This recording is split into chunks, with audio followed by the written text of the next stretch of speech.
Assalamualaikum warahmatullahi wabarakatuh.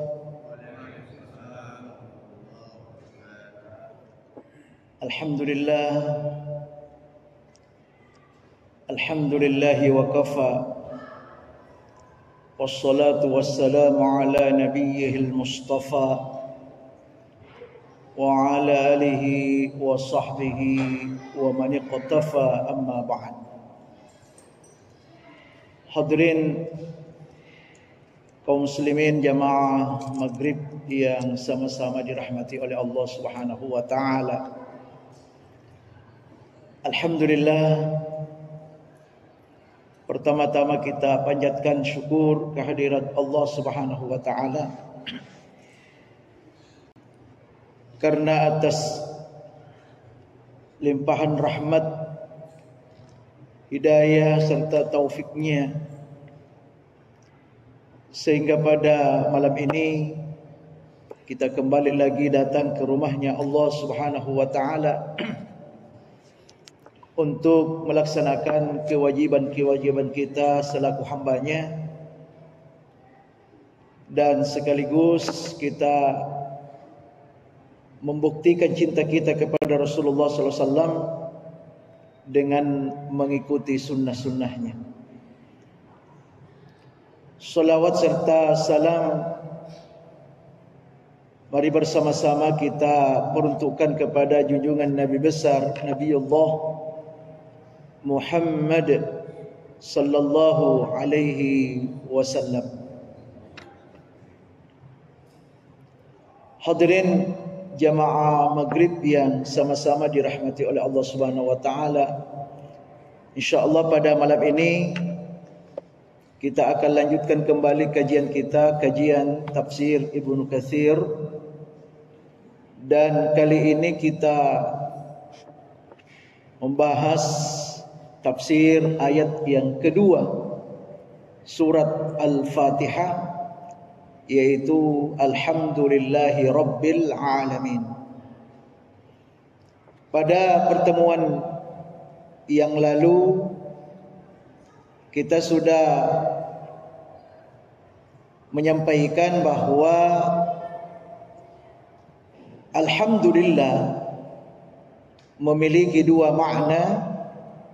Yang pertama yaitu asyukru lillahi khalisah, jadi makna syukur.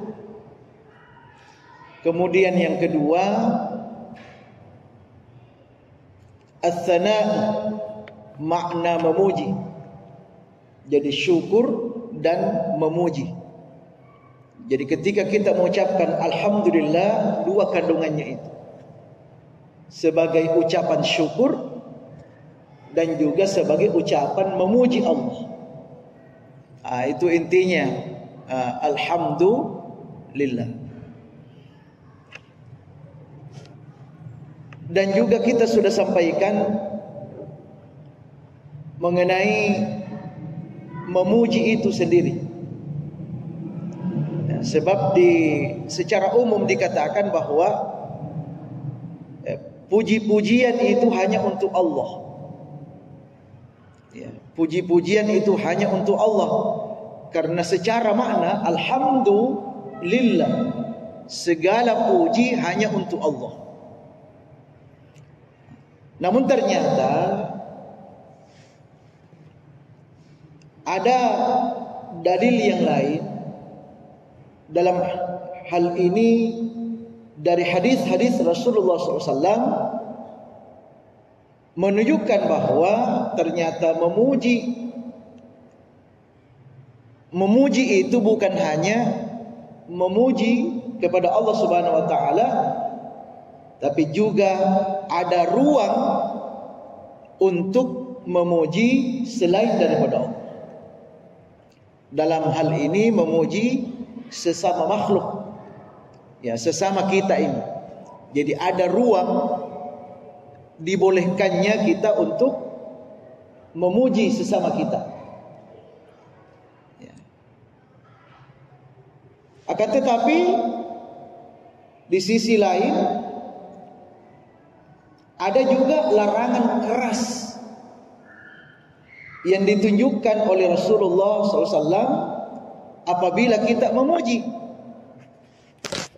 Seperti yang telah kita sampaikan pada pertemuan yang lalu, ya, Rasulullah SAW mengatakan, ini hadisnya sahih, hadis riwayat Muslim, "Idza ra'aitumul maddahin fahsaw fi wujuhihim turab." Artinya, jika kalian melihat orang-orang yang senang memuji, maka siramkanlah atau tumpahkanlah pasir ke wajahnya. Jadi kalau ada orang yang selalu memuji, sedikit-sedikit memuji, itu kita tumpahkan pasir di mukanya. Nah, ini kan bentuk larangan. Ya, sekalipun redaksi hadis ini tidak secara langsung dengan mengatakan jangan, ya, tetapi bisa dimaknai adanya Nabi katakan tumpahkan pasir ke mukanya apabila ada orang suka memuji. Ini menunjukkan bahwa ini mengandung larangan, mengandung bahwa memuji itu adalah sesuatu yang dilarang oleh Rasulullah SAW. Nah, terakhir kita bahas pada pertemuan yang lalu, karena ada larangan, ada pembolehan memuji, bagaimana cara mengkompromikan ini. Lalu Imam An-Nawawi rahimahullah menyebutkan dalam syarah Sahih Muslim, ya, apa kata beliau? Qala ulama berkata, wa tariqul jam'i bainahuma cara mengkompromikan di antara dua hadis ini, ada hadis yang melarang, ada hadis yang membolehkan. Anna nahya mahmulun ala mujazafati fil madh. Ya, kata beliau, larangan yang mengandung resiko, larangan yang mengandung resiko atau bahaya bagi orang yang dipuji. Ya, artinya apa? Memuji itu dilarang apabila ada resiko, ada bahaya di dalamnya. Jadi kalau ada bahayanya, itulah yang dilarang.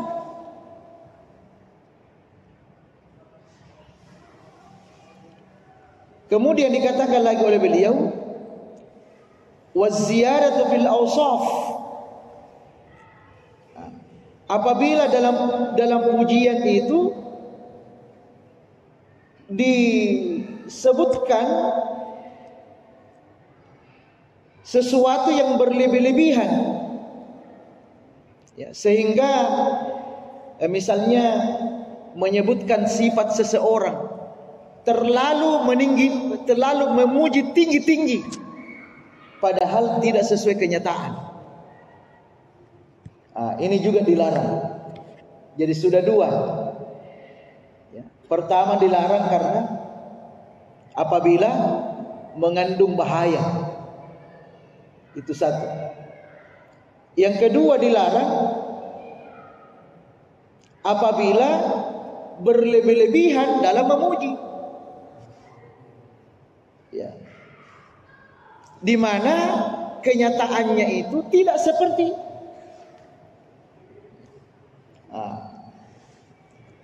Itu yang kedua.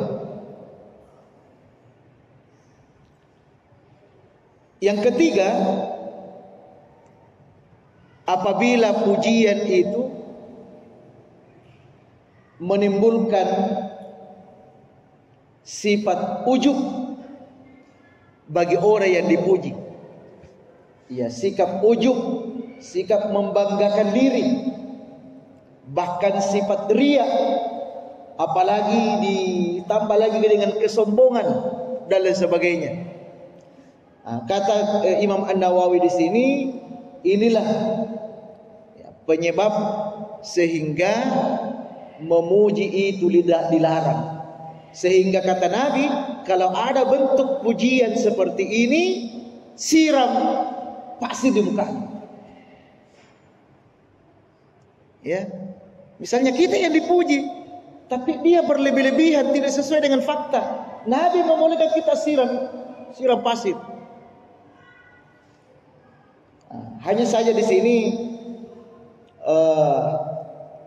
ada yang memaknai, ya sebenarnya di sini pasir itu salah satu sarana saja yang berupa benda, tapi bisa dimaknai secara apa namanya, bukan dari aspek bendanya, ya. Jadi tidak terwujud betul-betul pasir. Misalnya, ya langsung kita tegur, ya, dengan ucapan, langsung langsung diralat. Oh mohon maaf, tidak sesuai, saya tidak begitu. Ini kan sama kalau kita siram dia, membuat malu dia kan. Siapa suruh kok terlalu lebih-lebihkan saya, padahal saya tidak begitu. Ya, jadi ada ulama memahami sebab kalau pasir itu nanti menimbulkan, kalau sekarang kan mungkin pada zaman Nabi ya orang masih takut melawan itu. Tapi kalau sekarang coba-coba sudah.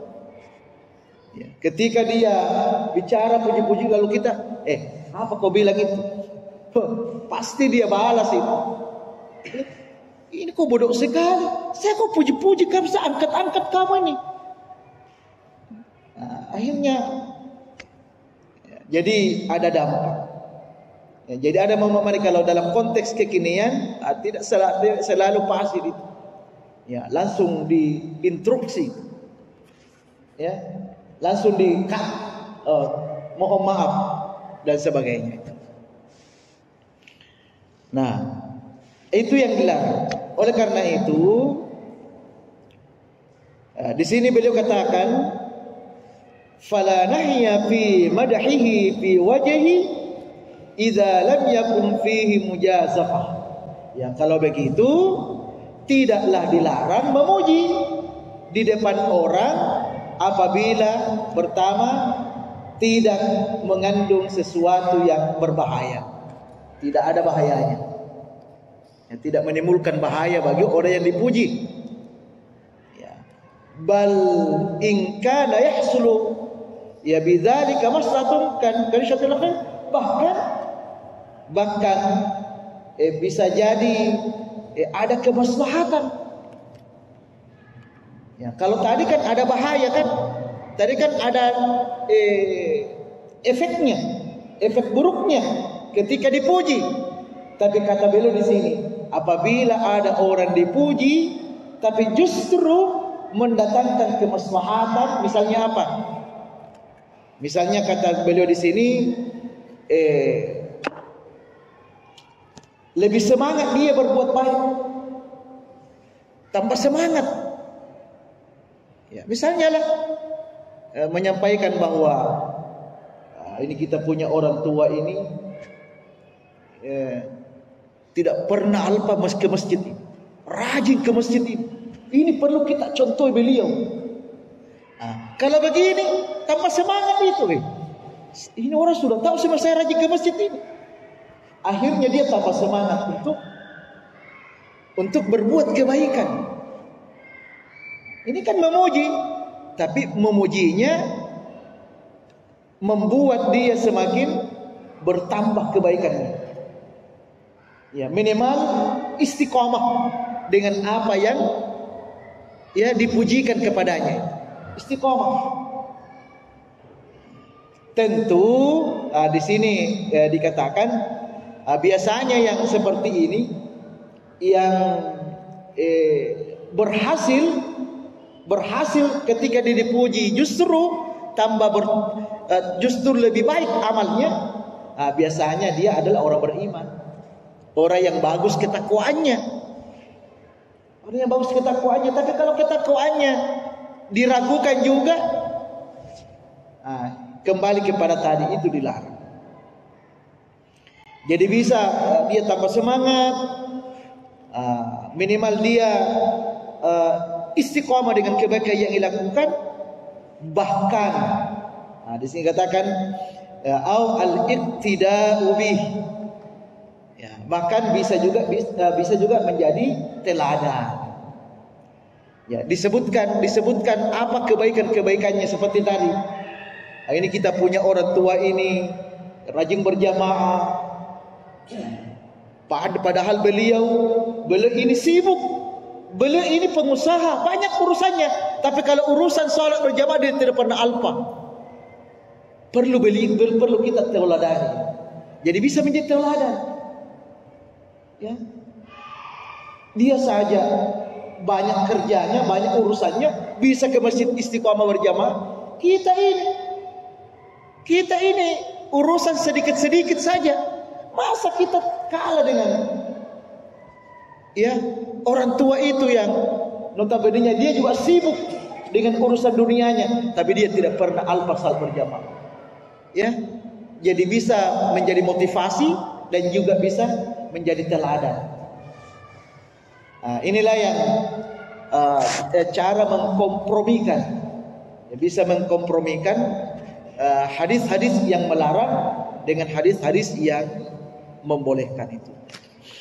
Nah, oleh karena itu secara singkat di sini para ulama menyimpulkan memuji orang itu boleh dengan syarat. Kita simpulkan dari tadi yang disampaikan. Syaratnya pertama, tidak menimbulkan bahaya, ya. Tidak menimbulkan bahaya terhadap orang yang dipuji. Ya, seperti timbulnya riya, sombong, ujub.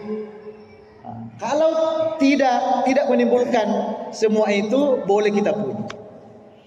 Yang kedua, pujian itu harus faktual, harus sesuai dengan kenyataan. Ya, harus sesuai dengan kenyataan. Jadi tidak boleh dilebih-lebihkan. Ya, itu yang kedua, syarat yang kedua. Kemudian syaratnya yang ketiga,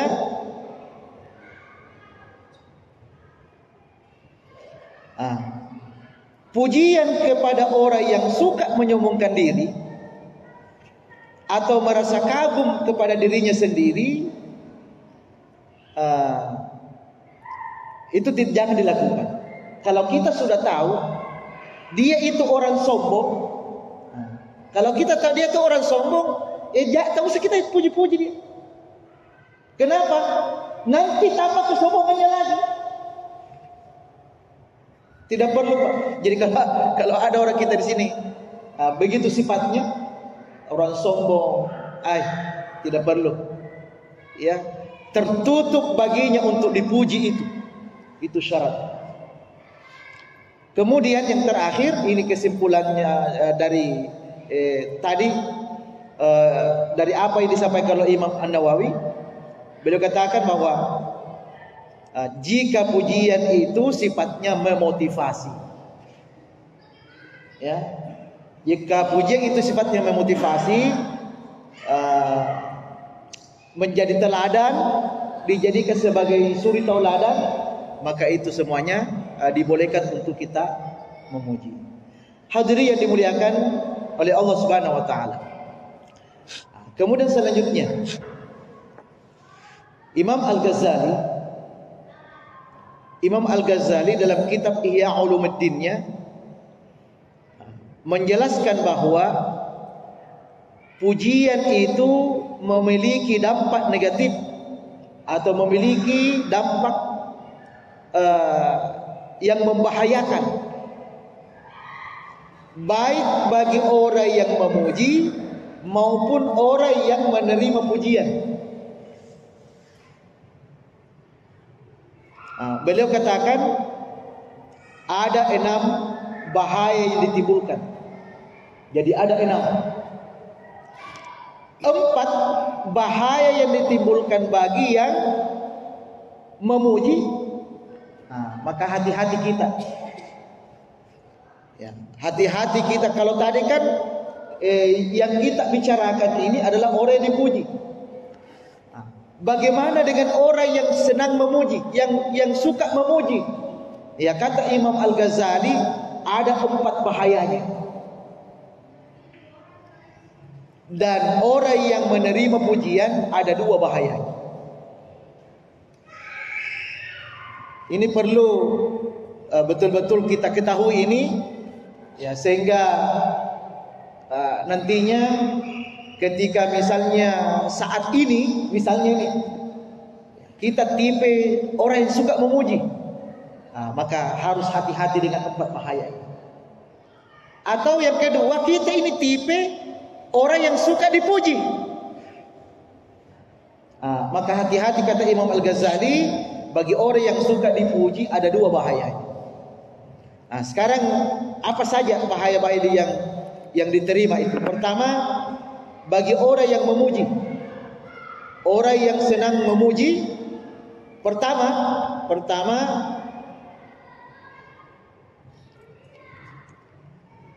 terkadang orang yang memuji ini ya berlebih-lebihan dalam memuji orang lain. Karena dia berlebih-lebihan dalam memuji orang lain, sehingga di situ pasti ada kebohongan. Namanya berlebih-lebihan. Seperti tadi saya sampaikan, tidak sesuai dengan fakta, ya, tidak sesuai dengan yang sebenarnya. Berlebih-lebihan dalam memuji, maka bahaya pertama yang dia dapatkan yaitu bahaya kedustaan. Maka dia tergolong atau dia masuk kategori berdusta. Nauzubillah summa nauzubillah. Ya. Jadi kita dapat dosa dusta, dosa berbohong. Kenapa? Karena tidak sesuai dengan kenyataan. Ya, terlalu berlebih-lebihan. Nah, oleh karena itu Khalid bin Ma'dan berkata, ini ada ungkapan salah seorang ulama, ya, apa kata beliau? Mamadaha imaman aw ahadan bima laysa fihi ala ru'usil ashhad. Barang siapa yang memuji seseorang, apakah dia pemimpin atau siapa saja yang dipuji di depannya, tapi ma laysa fihi, pujian itu sebenarnya tidak ada di dalam orang itu. Ini yang dimaksud berlebih-lebihan dalam memuji, tidak sesuai dengan kenyataan. Ba'atsahullahu yaumal qiyamah yata'assaru bilisani. Maka nanti pada hari kiamat ia akan dibangkitkannya dalam keadaan tergelincir. Baru dia dibangkitkan, dia sudah tergelincir. Nauzubillah summa nauzubillah.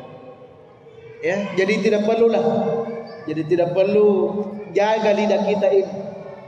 Jaga lidah kita ini dalam hal memuji. Pujilah seseorang apa adanya. Apa adanya. Ya. Karena di situ ada kedustaan. Kalau berlebih-lebihan itu pasti kita berdusta. Nah, berarti kita dapat dosa dusta. Itu satu, itu bahaya pertama. Kemudian bahaya yang kedua, ada biasa orang, ini kata Imam Al-Ghazali, memuji orang dalam keadaan terpaksa. Ya.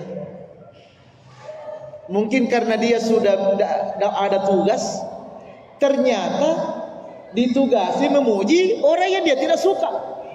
Terpaksa dia memuji. Kenapa? Karena yang mau dipuji itu dia tidak senang. Ya. berarti dia masuk kategori munafik. Jadi orang munafik, dia tidak senang sama orang, tapi dia terpaksa memuji atau pura-pura memuji. Ya. Padahal hatinya jengkel sama orang yang dipuji. Ini kan munafik. Lain di depan, lain di belakang. Lain yang diucapkan, lain dalam hatinya. Nah, itu munafik. Nah, itu bahaya kedua itu. Jadi dia masuk golongan munafik dia. Ya.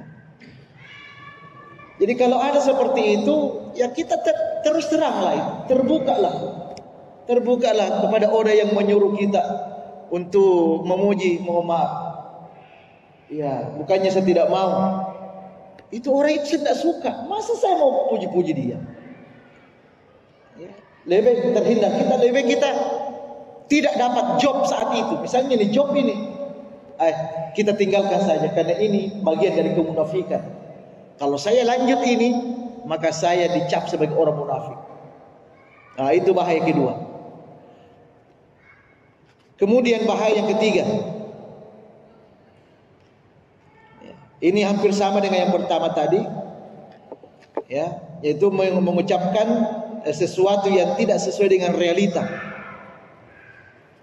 ya. Jadi sama tadi, kalau tadi apa yang ia sampaikan itu berlebih-lebihan, lebay, ya. Tapi ini, ya, kalau yang ketiga ini Imam Al-Ghazali lebih detail lagi. Dengan mengatakan bahwa ketika dia menyatakan sesuatu yang tidak sesuai dengan realita, tidak sesuai dengan fakta, maka sama tadi dia akan mendapatkan dosa bohong juga. Kemudian yang keempat bahayanya orang yang suka memuji, kadang-kadang dengan pujiannya, ya, orang yang dipuji itu, ya, merasa senang, ya dia untuk menyenangkan yang dipuji, padahal yang dipuji itu adalah orang yang zalim, ya, orang yang zalim. Ya, hati-hati. Kalau kita sudah tahu bahwa dia orang zalim, jangan coba-coba kita puji dia. Dia orang jelek kok. Ya, kita tahu apa istilahnya itu, rekam jejaknya. Kita sudah tahu rekam jejaknya dia bagaimana. Maka menurut Imam Al-Ghazali, kalau kita sudah tahu rekam jejaknya jelek, tidak ada ruang untuk kita untuk memuji itu. Tidak ada ruang untuk tempatnya dipuji. Tidak ada. Kapan kita tetap memuji dia, maka ada ancaman dari Nabi. Hadis riwayat Imam Al-Baihaqi dikatakan, Inna Allah Ta'ala yaghdibu idza madahal fasid. Kata Nabi, sesungguhnya Allah itu murka, marah apabila ada orang fasik dipuji. Allah itu marah itu. Allah marah itu kalau kita sudah tahu bahwa dia orang zalim, dia orang fasik, tapi tetap kita puji-puji. Saat itu Allah marah sama kita. Ya, na'udzubillah summa na'udzubillah. Inilah 4 bahaya yang diingatkan oleh Imam Al-Ghazali, ya, agar kita ini menjauhi yang namanya memuji. Ya, jadi kita pintar-pintarlah memilih, ya, apabila memang kita ingin memuji, ya, pilihlah orang-orang yang pantas kita puji. Jangan, kalau tidak sesuai, maka 4 bahaya inilah yang kita bisa peroleh. Kemudian 2 bahaya yang didapatkan bagi yang dipuji. Hati-hati yang suka yang suka dipuji. Pertama kata Imam Al-Ghazali, ya tentu ya akan memunculkan sifat sombong dan ujub, bangga diri. Nah, itu bahayanya. Ya, tapi tadi saya katakan kalau orang bertakwa, orang beriman, dia bisa jaga itu. Ini biasanya orang-orang yang ketika dipuji langsung sombong, itu imannya yang lemah itu. Tapi kalau orang yang imannya kuat, ya takwanya bagus, ya ketika dia dipuji, sekalipun itu kenyataan, tetap dia rendah diri. Jangan karena dipuji sesuai kenyataan, lalu dia sombong, ya. Atau misalnya dia senang menyumbang ke masjid, ya. Lalu kita puji dia, ini kita punya Bapak Haji ini misalnya, alhamdulillah, ya, ini waktu masjid dibangun luar biasa sumbangannya beliau ini. Jadi kalau beliau ini orang beriman, takwanya bagus, ya dia tidak termakan dengan pujian itu. Sekalipun kenyataannya begitu, tapi tidak membuat dia sombong.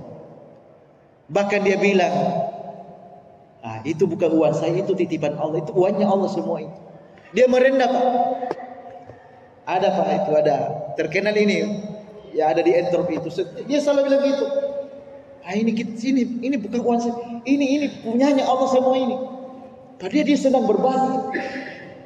Dia bangun masjid apa, dia katakan ini punyanya Allah semua.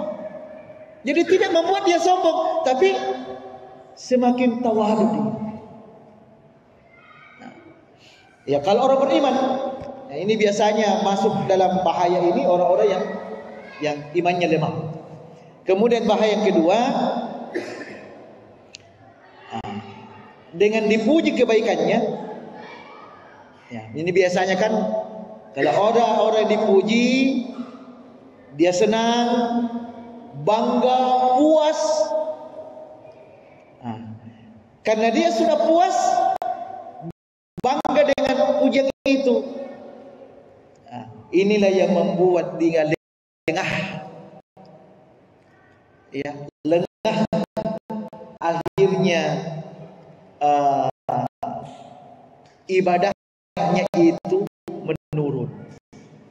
Karena dia sudah merasa puas dengan pujian itu, sudah merasa puas sehingga dia tidak ada lagi niatnya untuk menambah, bahkan terkesan amalan-amalannya itu ya menurun. Itulah kata Imam Al-Ghazali, ya bahayanya orang-orang yang senang dipuji. Dia sudah merasa cukup, ya sudah merasa cukup, ya dia sudah senang sehingga tidak ada lagi niat untuk menambah kebaikan yang sudah ia lakukan. Itulah bahaya yang ditimbulkan bagi orang yang suka dipuji.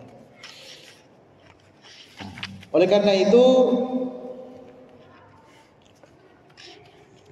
ketika kita dipuji, ini terakhir.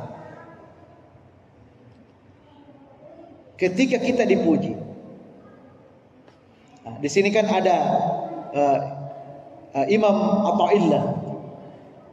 Ini dalam kitab Al-Hikamnya, itu beliau menyinggung juga masalah puji-pujian ini. Beliau katakan begini, al-mu'minu idza madaha istahya minallah ayyasna alaihi biwasfin la yashhaduhu min nafsi. Artinya orang mukmin sejati itu adalah, ini yang perlu kita miliki. Orang mukmin sejati itu adalah apabila mendapatkan pujian, dia merasa malu kepada Allah. Ini sikap yang paling bagus. Jadi kalau kita dipuji, kita malu kepada Allah. Harus ada di hati kita malu sama Allah itu. Jangan justru senang seperti tadi. senang, bangga. Enggak. Kita harus malu kepada Allah Subhanahu wa taala atas pujian yang diterima itu. Ya, apalagi sifat atau pujian yang disampaikan kepadanya itu tidak sesuai, lebih malu lagi kepada Allah. Nah, oleh karena itu Imam Ali karramallahu wajhah mengajarkan sebuah doa. Ya. Apabila ada orang memuji kita, Pak, ya, apakah sesuai kenyataankah atau tidak sesuai kenyataan? Beliau ajarkan doa. Nah, apa doanya? Nah, bisa ikut ya, ikut dulu semuanya. Bismillahirrahmanirrahim. Allahumma ghafirli ma la ya'lamun wa la tu'akhizni bima yaqulun waj'alni khairan mimma yazunnun. Ini bagus sekali Pak ini. Ini bagus, ini setiap saat kita baca sehingga bisa kita hafal. Jadi setiap ada orang puji kita, baca doa ini. Insya Allah kita terhindar dari dua ayat tadi. Apa artinya? Allahumma ghafirli ma la ya'lamun. Ya Allah, ampunilah aku terhadap apa yang mereka tidak ketahui dariku. Karena dia mungkin tadi berlebih-lebihan dalam memuji kita. Ampuni ya Allah, ampuni.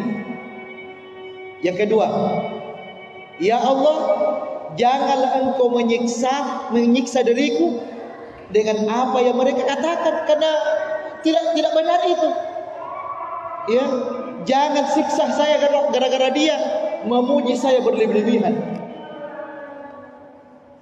Jangan siksa ya Allah. Itu yang kedua.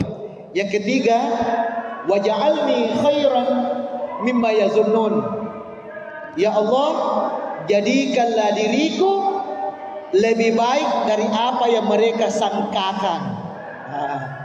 Jadi kalau dia berlebih-lebih, kalau dia yang penting baik kan. Oh ini dia puji-puji kita berlebih, tapi belum sampai ke level itu. Kita minta ya Allah, jadikan kebaikan dariku, ya, jadikanlah diriku lebih baik.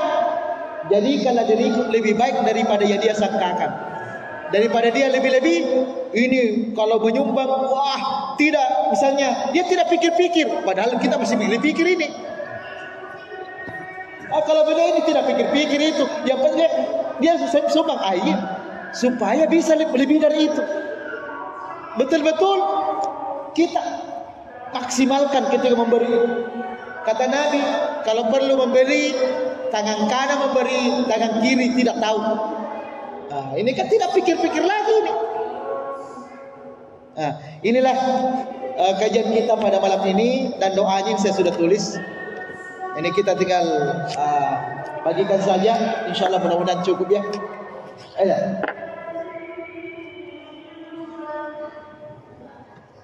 Yang mudah-mudahan ada manfaatnya bagi kita sekalian. Dan insyaAllah pada pertemuan yang akan datang kita masih membahas mengenai ayat kedua dari surah Al-Fatihah, karena belum tuntas. Saya kira demikian. Sekali lagi mudah-mudahan bermanfaat, dan mari kita sama-sama menutup dengan membaca doa kafaratul majlis. Subhanakallahumma wa bihamdika asyhadu an la ilaha illa anta astaghfiruka wa atubu ilaik. Wabillahi taufiq wad da'wati wal irsyad. Wassalamu alaikum warahmatullahi wabarakatuh.